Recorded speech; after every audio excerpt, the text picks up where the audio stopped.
The outlook is that he's going to get a deal with the Pittsburgh Steelers. It's going to surpass Myles Garrett. They're going to pay the guy. He's going to be here by week 1, although Adam Schefter said today, oh, come August 8th, you never know. August 8th is so early. So early. If August 8th rolls around and TJ Watt still doesn't have a deal, I'm not going to care about anything other than August 9th. I could care less if TJ Watt doesn't have a deal. September 8th, yeah, there's a conversation to be had, but I really think that you bring it right up till week 1, day 1, and then we have a conversation. In the meantime, TJ Watt may at some point get some trade offers. If he hasn't already, the Pittsburgh Steelers will likely, again, if they haven't got some phone calls from some NFL teams. Well, according to NFL Network's Tom Pelissero, it's not going to be what we think it is. It's not going to be the trade compensation, the big, massive package that everybody is tossing out there. Everybody talks, oh, first-round pick. People say first-round pick and Terry McLaurin. Go get Chris Olave. Send him to the Bengals for Trey Hendrickson. I saw A.J. Brown today. I saw Pittsburgh Steelers for A.J. Brown. TJ Watt for A.J. Brown. Now, don't get me wrong. The article was titled Steelers Trade TJ Watt to Eagles. And I said, I don't think that's a factual thing. But that's where we are at this point in the summer. According to Tom Pelissero, it's not going to be anywhere close to that. He said this on the Rich Eisen show the other day, quote, what can you get at this point for TJ Watt? For one thing, a 2026 draft pick doesn't help you, but even if you were getting a 2026 draft pick, is somebody giving up a first-round pick for or more for TJ Watt? He continued by saying, again, never say never, but when the Bengals were, at Trey Hendrick's request, shopping Trey Hendrickson earlier this offseason, they were asking for a first-round pick. They weren't being offered a first-round pick for a guy who led the league in sacks last year and has like 35 sacks over the last 2 seasons. TJ Watt, in my eyes, has a better career than Trey Hendrickson over the years, is a guy that at any given day you would probably say, nah, I'd take him over Trey Hendrickson. I get Trey Hendrickson's numbers the last 2 seasons has looked really good, led the league in sacks last year. Still, TJ's a bona fide Hall of Famer without any questions, and at this point is still a guy that you're not super worried about when it comes to turning around a somewhat off season last year. Not getting a first-round pick for him doesn't surprise me, to be quite honest. I don't look at TJ Watt at 31 years old as a guy that NFL teams are going to be super happy to give up a first-round pick and some to go out and get if guys like DK Metcalf, who's 28 years old and a superstar, go for a second-round pick. If Jalen Ramsey and Minkah Fitzpatrick are getting swapped out, plus Jonnu Smith, it doesn't feel like these guys are going for massive deals. If Trey Hendrickson isn't getting a first-round offer, that means TJ Watt certainly isn't getting a first-round offer because, well, they're 2 months apart, and Trey Hendrickson's a lot cheaper, and I think that comes into play here. Does it surprise you, and do you believe it? Because I think that's the second part of this question is it surprising, but do you look at Tom Pelissero's words and say, yeah, I hear what you're coming from and I agree with it, or yeah, I hear what you're coming from, but I don't feel the same way? Yeah, look, I don't agree with the overall sentiment of what TJ Watt's value would be in the trade market.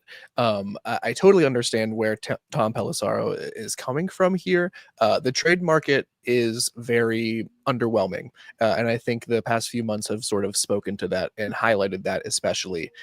So yeah, I can believe that there is a scenario going around right now where there is no good trade offers for TJ Watt if the Steelers would even get to the point of entertaining a phone call about legitimate trade offers.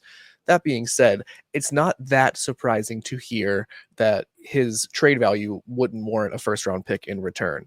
I believe he's certainly worth that, even at a 31-year-old edge rusher. He has 11 and a half sacks last year at 19 and a half the season before, if I'm correct, or 19. So yeah, I think that combined with the extensive resume behind it would still warrant a first round pick. But I think this overall, what Tom's words really speak to is just sort of the lack of interest in the trade market and how it's sort of not maximizing the return for the players that any organization has wanted. I would, ask you to point me to any trade that has gotten the team that's given up the better player a return that they've really, really liked immediately. Yes. That isn't a boatload of draft picks to move up, or something like that. So yeah, I think the Steelers are kind of between a rock and a hard place. If they want to trade him, if that's the move that they think is the best way forward, they're not going to get a very good return for him. And at least that's what Tom Pelissero is making it sound like. Yeah, I agree. First off, Tom Pelissero or Tom Pelissero? How you say Pelissero, huh? I'm probably wrong, right? No, if we've learned anything over the years, it's that I'm definitely wrong. I am never the guy that pronounces last names correctly. Ever. It took me at least an episode before I said, all right, Jake's not correcting me, which means for the last 3 years, I have been pronouncing his last name correctly. That is how we go about things. I look at the Pittsburgh Steelers should get a first-round pick for TJ Watt. They shouldn't be shopping him at all. And at the end of the day, that's the conversation to have, is there should be no trade negotiations for TJ Watt. Pay the man. He's worth every single penny that you're going to give him, plus some a little bit. And if you trade him, just like Tom says, just like you say, it doesn't matter what you get in return. Your season in 2025 is no longer valid. You are not a Super Bowl contender once you lose to TJ Watt. And yes, you could replace TJ Watt. You could look at it and say, next year for a first round pick, that's good value. You could look at TJ Watt now and say, you're expandable. Then let's move on. And is it going to crush your franchise long-term? No, it's not. But is it going to crush your franchise this season? Yes. And everything you've done as an organization has said that this season you are all in. This season you are trying to win a Super Bowl. Well, the last thing you do when trying to win a Super Bowl is get rid of your best player, no matter what you can give up for TJ Watt. So I'm sorry, but I think I'm paying him, and I don't think I have any questions. I want to ask this, though. If you pay him, okay, TJ Watts gets paid. The Steelers go off. They win a Super Bowl. Let's say dreams are made. We're hanging out in Disney World next year on the floats. Not really, because there's no chance they'd invite us to the floats, but we'd be hanging out in Disney. TJ signed for $41 million a year. He goes off. He's got 19 sacks in 2025. Steelers are in rebuild mode now. Do you think his trade value next year is higher than what it would be this year? Not saying I would trade him. I wouldn't. I'm just asking the question. Yes, I think, yeah, again, agreed with you with the overall sentiment that that's not the avenue the Steelers are hoping this goes down. But yes, I think even if they signed him to a huge contract, even if they sign him to a deal that surpasses the one Myles Garrett gets in guaranteed money, yearly salary, whatever, if they do that and TJ Watt still goes off, it absolutely skyrockets his trade value next summer. Now, whether the Steelers would want to capitalize on that or even have any plans to, do that, I have no idea. But I would say even at 32 at that point, coming off a 19 sack season, return to elite form, return to dominance for TJ Watt, I think that trade value definitely, if it's not at its highest right now, I don't know how that situation wouldn't make it be its highest that it could be for a 32-year-old edge rusher. I agree. I think it just goes down every single year, but at the same time, you have one crazy season. There's somebody out there that's going to call. There's somebody out there that would say, yeah, you know what? We are going to make one insane. And I'll be real here. If the Steelers got an offer next year that was unbelievable, there's a conversation to be had that I think Omar would have. But I don't think that conversation would be had this year. I don't. I just think that they understand that if you trade TJ Watt, your Super Bowl aspirations in 2025 are out the window. And therefore, no matter what you're going to get, and I'm glad that it's not a first round pick. I truly am, because if the Steelers were to trade TJ Watt, truthfully, I would want them to fail in that trade, because I would just look at it as disrespect. I would say I'm always pro player. Always. I will never be pro team. Sorry, can't do it. I'm unbiased. I got to be unbiased unless we're talking about the Cleveland Browns. Sometimes I'm unbiased, and I know these guys to a place where I root for them more than I root for the Steelers. I don't root for the Steelers. You know what I mean? Do I want success for the Steelers? Yes, because I know these guys, but I root for them first always. And if you trade TJ Watt, I think it is a massive slap in the face to not just your organization, but the greatest player you've had in the last generation. And sorry, but you just don't trade that. Maybe outside of Antonio Brown, that's an argument to be made, but you just don't trade.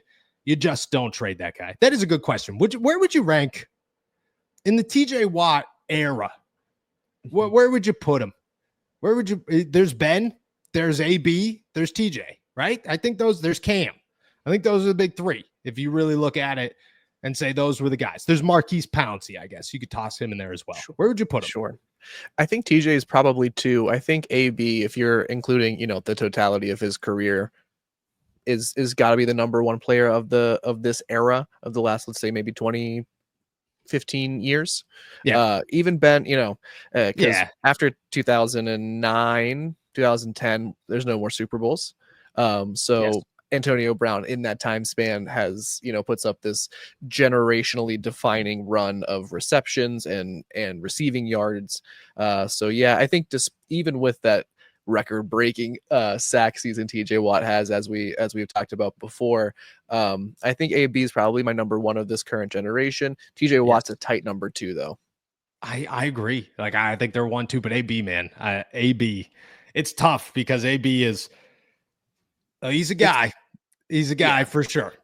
It's hard to take the blinders off of, and take the lens off of how we see him right now, everything going on, and everything that happened after he left the Steelers. But dear Lord, that run that he was on and how productive he was of a wide receiver with the Steelers. Yes. I think the farther removed we get from all of that in his playing days, the more we will look back on it and be like, that was just a very special run for a wide receiver. Yeah, I agree. And there's a lot of people in the comments right now, like tossing out names, being like, what about this guy? What about this guy? It's just since TJ arrived. It is not, it is not before when TJ, it was since TJ arrived. That is the last 10 years. It's the last 10 years. That